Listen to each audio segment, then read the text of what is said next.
I'm literally shaking right now. I was just getting groceries and I live in San Francisco and I never really feel fully safe. If you live in San Francisco, I'm sure you know what I'm talking about. And I just got groceries. I'm walking out of the store and this guy is walking past me and says, "Move, you stupid," and he spits in my face, spits all over my face. And then I say, "Excuse me, did you just spit in my face?" There's also people everywhere and everyone's just walking by because they're like, I can't handle something else in San Francisco. It's always something else. I don't even know why I'm posting this. If you live in San Francisco, do you feel this way all the time? I don't feel safe, ever. I literally never feel safe. It's better when it's daylight. But nighttime, no, not leaving my house. All right, guys, so we got to go out to Cuckoo for Cocoa Puff World, San Francisco, right? San Francisco, where we have to talk about a Cuckoo for Cocoa Puff's reaction to a police shooting, where unfortunately for Mr. Ryant Bluford, he lost his life after deciding to point a gun at police while police were arresting a criminal. And police decided to basically smoke Mr. Ryant Bluford after he pointed his gun at police. I mean, this is a F around and find out moment for certain. And now the family of Mr. Ryant Bluford is crying foul because they're claiming that they wish that the police de-escalated the situation by talking to Mr. Bluford as he has his gun pointed at him instead of shooting him. I'm not making this up. They're literally saying that, hey, we demand that police talk to criminals who point guns at them. Under investigation. And tonight, the man's family honored his memory with a gathering. As KTVU's Amber Lee shows us, they question if police could have done more to de-escalate this situation. Relatives, friends, and community members gather for a celebration of life to remember Ryant Bluford, who was shot and killed by police here at the intersection of Catalina and Fairfax in San Francisco's Bayview. I was looking out my window. I seen him shot him. I was in my window. This neighbor tells me she's traumatized by the police shooting. They were police. I take care of myself before they take care of me. Around 3 o'clock in the afternoon on July 26th, police say Bluford approached and engaged officers while they were arresting a man. Investigators say Bluford was armed with what appeared to be a gun. They say he pointed it at officers, and that's when police opened fire. Bluford was hit by gunfire and taken to the hospital where he died. Police released body cam video Friday during a virtual meeting regarding this incident. We do not condone violence. We are a peaceful family. Unfortunately, the circumstances did happen. But as you know, the police make mistakes as well, and so do human beings. Relatives at the community gathering Friday night say they have not seen the police body cam footage. They tell me Bluford had been struggling with the loss of his mother to cancer last year. Family members say they'd like to see police use tactics other than deadly force. I really want to learn what de-escalation strategies they employ. Out of all of those police officers, I wish one of them would have just took the time to say, hey, let's talk. I ain't worried about nobody knocking on my doors, shooting gunshots and all. I'm tired. Relatives tell me Bluford left behind 4 children ages 3 to 20. They say authorities have not yet released his body back to his family. In San Francisco, Amber Lee, KTVU, Fox 2 News.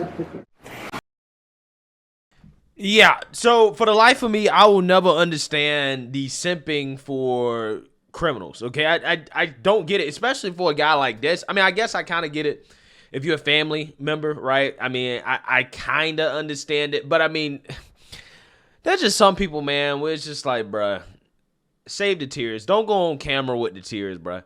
Don't go on camera with the tears. And this is especially bad. After I tell you guys what this guy's rap sheet is, because of course he has one. Only a person who has been a convicted criminal in the past and, you know, has a history of criminal behavior would do something this dumb, like point a gun at a police officer, right? Which is basically just asking to be killed. But, you know, this guy was convicted of gang, you know what, okay, with a minor. He spent a decade in prison, right, for that. And he was charged again in 2022 for domestic violence and assault, right? Now, again, you know, I don't understand the delusion of some of these activists. I really don't. They're saying that the police made a mistake. How in the world did the police make a mistake when the criminal was pointing a gun at them? Again, it's almost as if these people are so delusional that they want police to die, right? They want police to be shot and killed first before they dare, you know, take care of a criminal before a criminal kills them. Again, it's insanity. This is what they want out of police. And again, people wonder why police are quitting en masse. Why cities like San Francisco have an issue with police, okay, and getting people to sign up for the force, because when they do their jobs, they're demonized. They're criticized. Oh, you didn't let the criminal shoot you first, right? You didn't let the criminal kill you.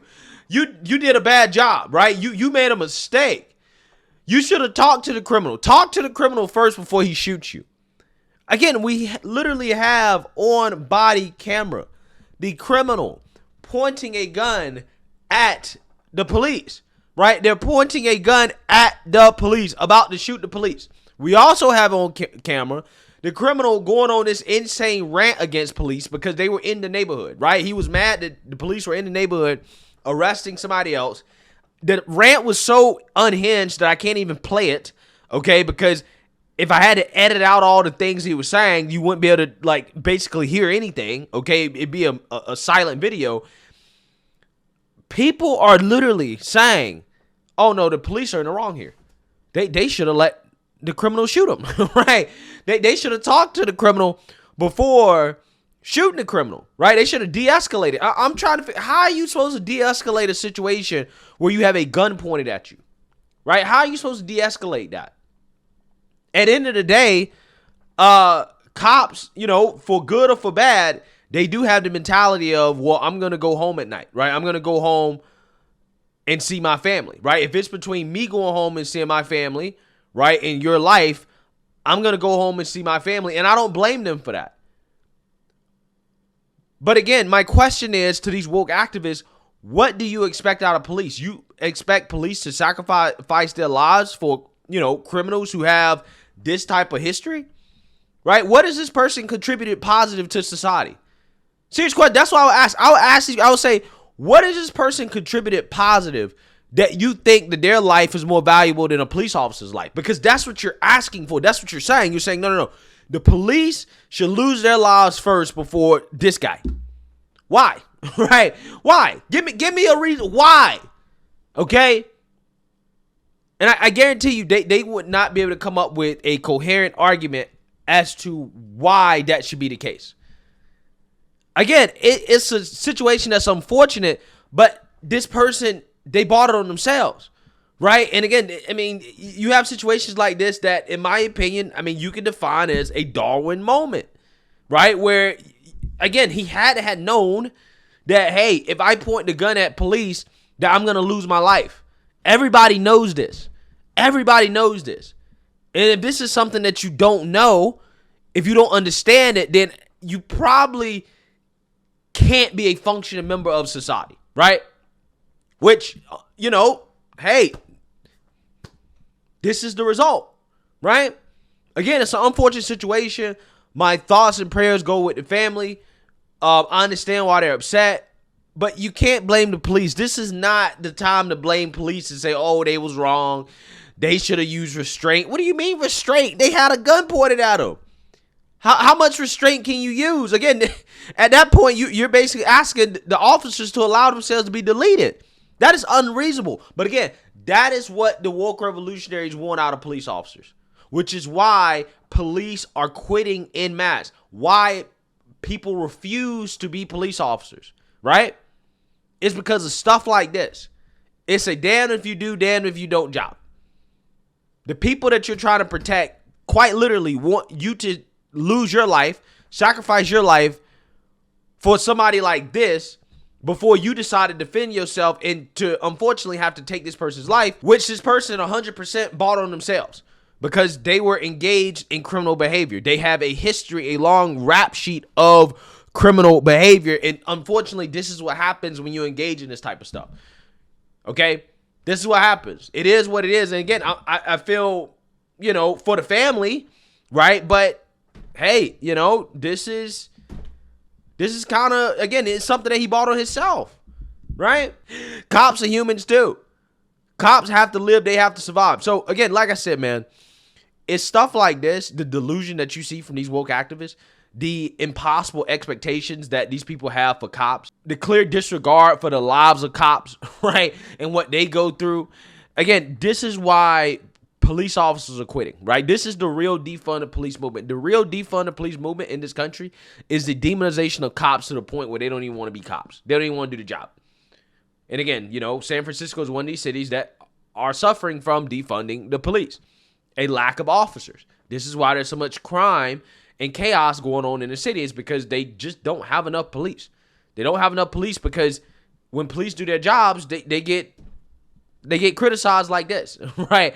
And then you get these fluff pieces about the criminal that lost his life, pretending like the criminal was some type of scholar or future astronaut, future astrophysicist, an investment banker, a lawyer.